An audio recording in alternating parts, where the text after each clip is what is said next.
Yo, it's me, Shadowfire, and I'm done.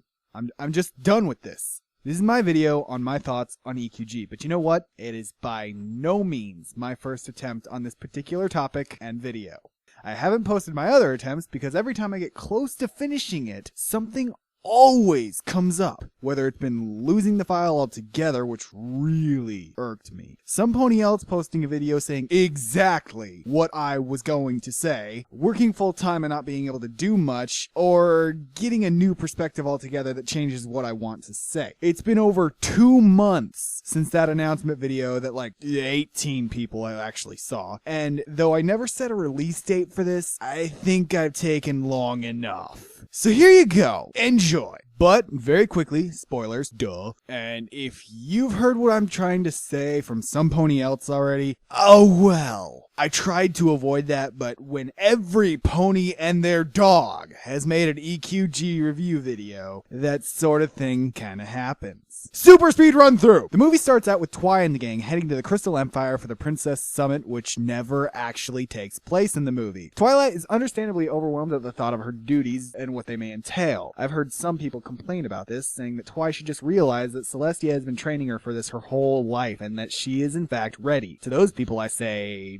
I see nothing wrong here. In fact, this is proof positive that despite Twi being an Alicorn princess, she's still the same Twilight that we all know and love. And what sensible pony wouldn't be overwhelmed by this? In Equestria, the role of the princess is the highest ruling authority in the land, and subsequently comes with a pretty hefty responsibility. For Celestia and Luna, it's the rule of all Equestria, as well as governing celestial bodies, the sun and the moon and the stars. For Cadence, it's the rule of the Crystal Empire, and the charge of ensuring that the people have hope and love to spread throughout the entire land, or else black evil crystals will sprout everywhere, or something to that effect. For Twilight, what she is to rule over, what she's charged with protecting or managing, is a complete unknown, and as Twilight does, and probably most any pony who is put into the same scenario, she starts to question if she is actually capable of handling whatever weighty responsibility that will be thrown her way. She is also a little uncomfortable walking around with her crown on, feeling a little self-conscious about being a princess, which in and of itself is a really relatable issue. Being visually marked to stand out from others can be a very scary thing for certain people, and since Twi came to live in Ponyville, she's come to want to fit in with every pony and make friends and social connections, something that she didn't care about pre-Nightmare Moon. Being a princess sounds great and all, and Twilight would definitely consider it a great honor, but the crown and the status is something that can possibly create a wall between her and any pony that she wasn't already close with, meaning that Twilight's new love of making friends and socializing with others could get complicated in ways that she doesn't want. But enough about that, moving on. After Pinkiest Prime transforms, the main six enter the Crystal Throne Room just long enough to get a glimpse of the new guard, the only one who isn't a crystal pony, say hello to Cadence and have all 4 Alicorns in known existence assemble in one place before Celestia says, "To bed with you kids." Safe to say, not much happens at this point. Like I said, the Princess Summon actually never takes place. Every pony gets their own private room in the castle, and Twilight has some issues with her wings while she's trying to sleep. Gee, I wonder what she was dreaming about. Yes, I made that joke. Get over it. But then suddenly, while every pony was asleep, an unknown unicorn in a black hooded cloak hiding her identity, which was completely rendered useless when she teleported out of it, steals Twilight's crown and trips over Spike's tail, waking Twilight and ruining all chances of being named Ninja of the Year. After the chase scene, which can only be assumed that Applejack and Rainbow Dash were just too sleepy, being the fastest flyer and runner of the group, yet Twilight was the only one to ever catch up to the thief. When suddenly the crown phases into a mirror in some random room and the thief gets away through that very mirror, no pony bothers to immediately go in after her because the script says that they must be patient and wait for the plot to be explained. Celestia explains that the thief was in fact her old, not-so-faithful student, Sunset Shimmer. Now, I know I've already nitpicked a bit, but everything thus far has been just that. Small nitpicks. But this is where my first actual problem with this movie is. Keep in mind that I like the overall movie, and I actually like Sunset's character for its hidden potential. Watch Digi's video, he pretty much hits the nail on the head. But this is one of those things that just does not sit well with me. Sunset Shimmer being Celestia's old student. Why is it that Twilight is Celestia's direct apprentice? Flashback. When Twilight takes her entrance test for Celestia's School of Gifted Unicorns, she fails. Not so gracefully. At least until RD's first rain boom kicks in and the element bearers are connected for the first time. This not only helps them find their special talent, but also sends Twilight into Element of Magic God mode, which she has no control over. Recognizing Twilight as the new bearer of the element of magic, Celestia decides to teach Twilight personally. Fast forward to the pilot episodes. Celestia is completely aware of Nightmare Moon's return, but does nothing as she knows that Twilight and the other element bearers are the only ones that can save her sister from the state she is in. In the story, The Mare in the Moon, it is said that to the day on the 1000th year of her banishment, Nightmare Moon will return. There is no way in Tartarus that Celestia was not going to know about that little detail if it was in the book. One could even speculate that she had been planning this from the very start. How did Twilight even get that book? Probably from Celestia. She has had 1,000 years to plan this out. This gives Twilight two extremely good reasons to be Celestia's direct apprentice. Just from what Celestia says about her, as well as watching the entire movie all the way through, there is no way that Sunset Shimmer was ever capable of using the elements of harmony, apart from how she did in the human world, but we'll get to that theory later. She's gifted with magic. That's it. Aside from that, her character lacks every prerequisite that Twilight had, making her the element bearer. Not to mention that the element bearers were chosen by the elements years before they were ever assembled. My problem is, what possible reason could Celestia have for taking Sunset Shimmer under her direct wing? Sure, you could speculate that Celestia was desperate and jumped the gun on picking her apprentice, but what made her think that Sunset was the right pony for this? There is just too much about her that says no. But more so, it's the lack of what says yes, the prerequisites that Twilight has and Sunset doesn't. Add to the fact that, like in a Canterlot wedding, with shining armor and Princess Cadence, there was nothing that set this character in the story beforehand. And when they had an important role in the past, there really should be some hint or something, some build. But we never knew that Celestia ever had any other direct apprentices apart from Twilight. End rant before this spans too long.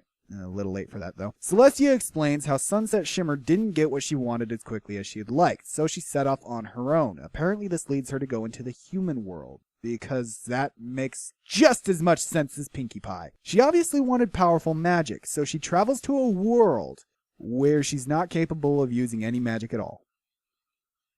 Okay. Must be some sort of genius that only she's able to fathom, because the only thing that comes to my mind with this plan is a computer message saying, "Does not compute." For those of you who don't know, Luna is best pony. At least she is to me. Though I know that there are plenty out there who agree. But in this movie, though she's there, I can't say that I'm really happy about it. I like that she got more screen time. We all know she needs that. But all she really accomplished was acquiring the achievement, Princess Exposition. An achievement which only her sister has unlocked up to this point. But this achievement holds no value, as almost immediately after, Princess Cadence gets it as well, rendering Twilight the only princess without it. Luna explains the mirror, what it does, how long Twilight has until it closes, and I guess I do have a favorite Luna moment in this movie where she has to use her magic to hold Pinkie Pie back from touching the thing, because it's sparkly. But that's about it. The pony side of this movie is almost over, and we still have one achievement to hand out. Best Movie Pony Award. This goes to Rainbow Dash, as she is the only pony who has a moment to truly shine in her element. Twilight is initially going to go it alone, but Dash will not allow it. Being the element of loyalty, she intends to stick by her friend's side through this ordeal. But unfortunately, Celestia has to back hoof her down, because she says that no pony aside from Twilight can go through, or else the balance of the universe may collapse. Surprisingly, she's right on the money with this one, as the main six, aside from Twilight, already are there at Canterlot High. Twilight's human alter ego is apparently living in the city. Twilight steps through the portal, and hilariousness ensues as she's now a human and not only is not used to the body, but also screams out loud.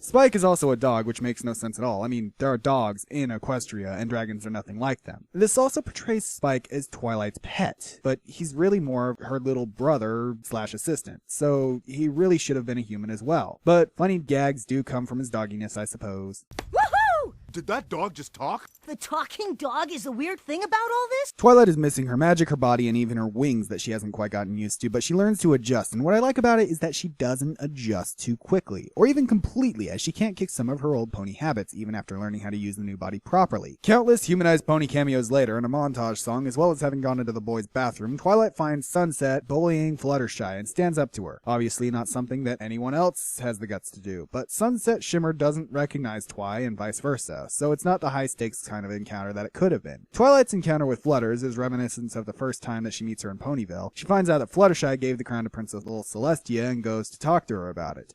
Principal Celestia. Principal Celestia doesn't have the same feel as Princess Celestia, and instead acts and sounds like the overworked and underpaid member of a school faculty. Probably the case, as she's not alone, as Cheerilee gives the same vibe. Twilight decides that the best way to get the crown back is to run for Princess of the Fall formal, because simply taking the crown and heading back through the portal wouldn't leave us with much of a movie, and explaining the situation to your Principal Celestia is completely out of the question, because despite having a talking dog with you, your story would be too unbelievable. So becoming the fall formal princess is the only option, it seems, which is apparently not going to be an easy job considering Sunset Shimmer has got her claws in all of the students, even to the point that she has somehow strictly separated into standard social cliques. After nomming on an apple, it is time to meet Human Pinky, who apparently hates Flutters. Applejack comes bearing fizzy apple cider. I could go for some right now. And we see Big Mac.